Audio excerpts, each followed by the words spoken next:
So, what might that future actually look like? It would almost certainly begin with fear, but it would ultimately culminate in a radical transformation. Governments would relentlessly push for a unified digital currency, a single account for every citizen, directly managed by central banks. No intermediaries, no commercial banks, and crucially, no privacy. They would market this new system as safety, no more bank runs, no more collapses. But beneath the seductive promise of stability lies absolute control. Every single transaction could be monitored, approved, or denied at will. Freedom, in this new paradigm, would effectively trade places with convenience. It would represent the final evolution of money, from gold to paper to code, and a definitive shift from individual to institutional control. And yet, there exists another, quieter possibility, that people, having witnessed the illusion shatter before their very eyes, might begin to question the system itself from its deepest roots. Because collapse, as history so powerfully illustrates, is not solely destruction, it is also profound revelation. When banks shut down, we would finally perceive what money truly is, not inherent wealth, but collective faith. It is a compelling story, told so convincingly that we painstakingly built entire civilizations upon it. And once that story irrevocably breaks, we are presented with the unparalleled opportunity to write a completely new one. Perhaps it's not about crypto, or physical cash, or even gold. Perhaps it's about rediscovering genuine value in human skills, in tight-knit communities, and in the tangible things that cannot be devalued by the mere whim of a printing press. The day banks shut down, the world would undoubtedly descend into panic. But it might also, paradoxically, finally wake up. And therein lies the fundamental paradox of collapse. It meticulously ends one illusion, only to reveal a far deeper truth. Still, it's a question worth asking. Could it truly happen? Not only could it, but it has come perilously close several times. In 2023, regional U.S. banks like Silicon Valley Bank collapsed within hours, triggered not by traditional long queues outside branches, but by a viral, digital panic online. Billions were withdrawn digitally, far faster than any regulator could possibly react, exposing just how profoundly fragile the entire financial system truly is. What if, next time, that initial panic doesn't abate? What if a debilitating cyber attack, a major geopolitical conflict, or even a widespread technical failure freezes the entire financial network? In 2021, for just a few hours, Facebook, Instagram, and WhatsApp went offline, and billions of people felt an acute sense of disconnection. Now, imagine that same scale of outage, not on social media, but within the monetary system itself. This isn't a doomsday fantasy. It is a single, critical point of failure waiting, patiently, to happen. There is yet another layer, one that most people seldom consider. Banks are not merely vaults for money. They function as the vital nervous system of nations. Governments depend entirely on them to issue debt, to pay their workers, and to fund national defense. If banks freeze, the state itself becomes paralyzed. In this profound sense, banking shutdowns are not simply economic events. They are devastating political earthquakes. The Great Depression inadvertently gave rise to fascism. Hyperinflation in Weimar Germany paved a direct path for extremism. Financial collapse doesn't just empty wallets. It profoundly rewires power structures. Whoever can successfully restore order after the inevitable chaos becomes the new emperor. And that, perhaps, is the most dangerous aspect of all. Because the very day banks shut down, the frantic race to rebuild the system immediately begins. And the one who controls that rebuild controls nothing less than the future itself. You would be confronted with the startling reality of how few things you genuinely own outright. The car you drive, the home you reside in, the seemingly solid balance in your bank account, all depend entirely on digital signatures and meticulously maintained records. Without those vital records, the very concept of ownership dissolves into thin air. The stock market would vanish overnight. Cryptocurrencies might spike temporarily, only to crash subsequently as the exchanges dependent on banking rails went offline. Gold would become priceless, but good luck finding anyone willing to exchange it for paper currency. Panic would rapidly give way to desperate improvisation. Local shops would begin accepting goods as payment. Farmers would trade their produce directly for fuel. Communities would be compelled to rediscover ancient, fundamental systems of exchange, built on personal trust, labor, and reputation. It sounds undeniably dystopian, yet it is also deeply revealing, for beneath the polished facade of modern finance, humanity has always ultimately relied on one unwavering thing: relationships. There is, oddly, a strange comfort in that particular truth. History unequivocally demonstrates that collapses destroy systems, not people. Rome ultimately fell, yet life undeniably continued. The Byzantine gold coin vanished from circulation, but trade persevered. The Great Depression utterly wrecked countless banks, but communities survived and rebuilt through cooperation and the profound power of human trust. If banks were to shut down tomorrow, yes, there would be immense pain, widespread chaos, and significant loss, but there would also be an incredible capacity for adaptation. People would painstakingly rebuild trust in smaller, more intimate circles, within families, among neighbors, and throughout local communities. In a world where grand institutions fail, humans themselves would once again become the most valuable currency. Central banks might even seize this moment of profound chaos to roll out central bank digital currencies, CBDCs, a form of digital cash directly controlled by the state. They would market it as modernization, but it would, in reality, be a profound consolidation of power. The sheer chaos of a banking shutdown would become the perfect justification for implementing a new, more pervasive form of control: programmable money, entirely trackable transactions, and the definitive end of financial privacy. We have observed this pattern throughout history. Every crisis invariably becomes an opportunity for greater centralization. After the 2008 crash, banks emerged larger and more powerful than ever before. Following the COVID pandemic, governments acquired unprecedented power over individual movement and spending. After a global banking shutdown, the logical next step would be total digital control, a world where every dollar, every rupee, every euro could be frozen or deleted at will. The end of traditional banks might not herald freedom. Instead, it could signify the birth of a new financial empire, invisible, algorithmic, and utterly absolute. And yet, even within that deepening darkness, another distinct movement would inevitably begin to rise. Because when established institutions catastrophically fail, people instinctively seek out alternatives. Gold, cryptocurrencies, barter systems, and local community trade would all experience a dramatic surge in demand. Just as the decline and fall of Rome eventually gave rise to resilient local economies, or how hyperinflation in Argentina spawned vibrant street-level exchange markets, so too would human trust reemerge when official trust collapses. The black market would, in essence, become the true market. If banks were to shut down tomorrow, it wouldn't merely signify the end of transactions. It would be the brutal end of our most fundamental assumptions. Trust had made it prosperous. The shattering of that trust utterly destroyed it. Now, imagine that same catastrophic scenario not in a single country, but simultaneously across the entire globe. The reason such a collapse would be so utterly catastrophic today isn't merely financial. It is profoundly psychological. Money, in its modern incarnation, is not metal or paper. It is belief. It's a shared myth that a single digit on a screen equates to real value, that a mere promise equates to unwavering trust. The very moment that shared belief fractures, the foundations of civilization itself begin to tremble. Consider the devastating impact of the 2008 crash. Millions of people lost their homes, their jobs, and their very hope. That was not solely an economic event. It was a mass trauma. Now, multiply that by a system where every single transaction, your groceries, your rent, your medical bills, depends entirely on digital servers that suddenly fall silent. In such a world, people wouldn't just lose their savings. They would lose the fundamental sense of stability that meticulously holds societies together.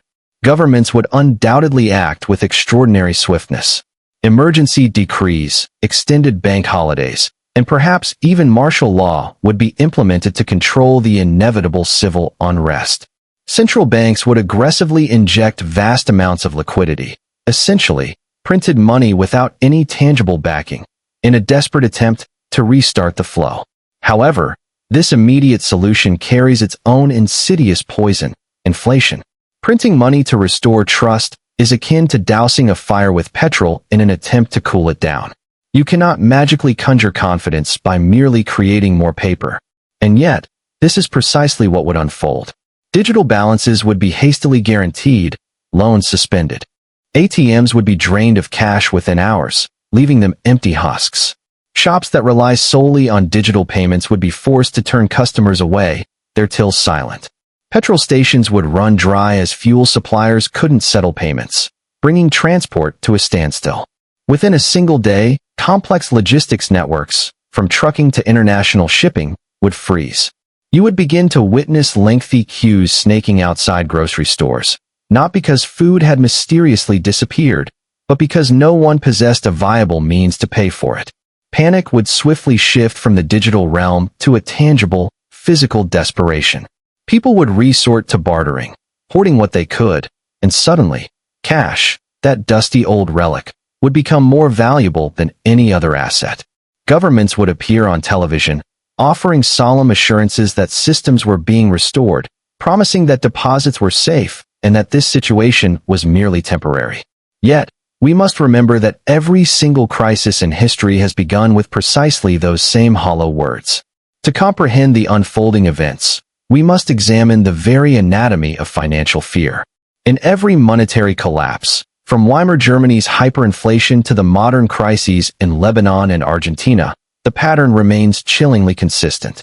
First comes profound disbelief, then a rising tide of anger, and finally, abject desperation. In Lebanon, when banks froze accounts in 2019, citizens awoke to discover that their life savings, the cumulative effort of decades, had effectively vanished into digital screens. Withdrawals were severely capped, accounts were locked, and the national currency collapsed by over 90%. Doctors, engineers, teachers, once pillars of society, were reduced to pleading for access to their own money. If that scenario sounds extreme, remember that Lebanon's banking system was once proudly heralded as the Switzerland of the Middle East. Even if such a shutdown were to last for only a few days, the cascading ripple effects would penetrate deeply into every facet of society. Food supply chains, power grids, crucial medical systems, everything dependent on precise, just-in-time payments, would begin to seize up, choked by the sudden lack of financial flow. And these shock waves would not be contained by national borders, for in the 21st century, every economy is intricately wired and interdependent. History has, of course, witnessed bank collapses before, but never on such an unprecedented global digital scale. In 1933, amidst the profound despair of the Great Depression, thousands of U.S. banks failed as anxious citizens queued endlessly to withdraw their life savings. President Franklin D. Roosevelt was compelled to declare a bank holiday, a rather polite term for effectively shutting down the entire financial system to stem the tide of panic. For several days, Americans found themselves unable to access their money. Crucially, however, in that era, physical cash still existed abundantly in homes, wallets, and safes. Commerce certainly slowed dramatically, but it did not utterly perish. We faced another near miss in 2008. When Lehman Brothers collapsed, the global financial system teetered precariously on the brink. The Federal Reserve and central banks across the world were forced to inject trillions of pounds of capital to keep the machine from seizing entirely. They labeled it liquidity, but what it truly signified was confidence that had to be manufactured by printing money. Those were merely tremors. Today's system, by contrast, is an earthquake waiting to happen because there is no longer any paper anchor, no gold standard, no tangible physical fallback. Everything exists as numbers on screens, and our entire edifice of value rests precariously on trust and code. The first domino to fall would undoubtedly be a tidal wave of panic withdrawals. But as one failure inexorably stacked upon another, a silent, chilling panic would begin to take root. This slow-burn panic stems from a stark truth that most people fail to grasp. Your money doesn't actually reside in the bank in the tangible way you imagine. When you deposit a pound, the bank doesn't meticulously safeguard that specific pound in a dedicated box bearing your name. Instead, it promptly lends it out, multiplying its use, reinvesting it, and extending a promise that should you ever request its return, it will somehow be ready. This elegant promise functions flawlessly, right up until the point when everyone demands their money back simultaneously. This, fundamentally, is the bedrock of the modern banking system, a sophisticated architecture built upon fractional reserves and an almost infinite well of confidence. It is, in essence, an exquisite illusion, where 100 individuals each genuinely believe they own the same pound, simply because the bank assures them it's true. And that illusion performs its magic perfectly, right up until the moment it shatters. Now, contemplate that illusion cracking wide open overnight. Within mere hours, the entire machinery of commerce grinds to a halt. Payroll systems freeze, leaving wages unpaid. Supermarkets can no longer accept card payments, creating instant bottlenecks. Ride-sharing apps become useless as they can't process transactions. Your rent can't be transferred, businesses are unable to pay their suppliers, and governments find themselves incapable of issuing salaries. We often overlook how deeply ingrained digital payments and credit have become in our daily lives. Almost no one truly possesses physical money anymore. Less than 10% of all currency in circulation exists as tangible cash. The overwhelming majority, over 90%, resides on servers as mere digits and data entries within vast banking networks. When banks go dark, that intricate digital world, quite literally, dies. Imagine waking up on an ordinary Monday morning. The sun rises, traffic hums a familiar tune, phones buzz with daily notifications, yet something feels profoundly amiss. You reach for your wallet, pull out your phone, and tap on your banking app, but it simply won't load. You try again, perhaps a little more frantically. Still nothing. The ATM nearby flashes an ominous, out-of-service message, while the store clerk shrugs, explaining the card machine has inexplicably failed. Then, you check the news, and there it is, stark and unbelievable. Major banks have temporarily suspended operations. Initially, a collective assumption might settle in, a glitch, perhaps, or a sophisticated cyber attack. But as hours stretch into days, a quieter, more unsettling realization begins to spread, penetrating the initial confusion. The very lifeblood of modern civilization, the intricate flow of trust within the banking system, has simply stopped. We frequently assume that money is the singular force driving our world. However, money is merely the language we use. The true, indispensable engine is trust. And when that fundamental trust vanishes, everything that once appeared solid, immutable, begins to dissolve into uncertainty. Please stay with me until the very end, because this narrative extends far beyond mere panic or financial mechanics. It delves into the profound fragility of our perceived reality and how perilously close we are to truly discovering its delicate nature. When people envision a financial collapse, their minds typically conjure images of widespread chaos, riots, looting, and devastating economic depression. Yet, the initial hours of a banking shutdown would not manifest in such dramatic fashion. Instead, they would be characterized by a pervasive sense of confusion. The comforting illusion of normal life would persist for a while. People would continue their futile attempts to swipe cards, transfer payments, withdraw cash, and reload their apps. For every age, without exception, believes its own system is utterly unshakable. Rome believed it, Britain believed it, and America firmly believes it now. But history has an unerring way of reminding us that permanence is, in fact, the greatest myth of all. So what truly happens if banks shut down tomorrow? Precisely the same thing that has occurred in every age of profound crisis throughout history. The world ends, for a while, and then it begins again. Different, perhaps smaller, but ultimately, more human. The system might indeed fall, but the story of humanity will undoubtedly continue, because the answers are not hidden in some distant future. They are profoundly and indelibly written in our past.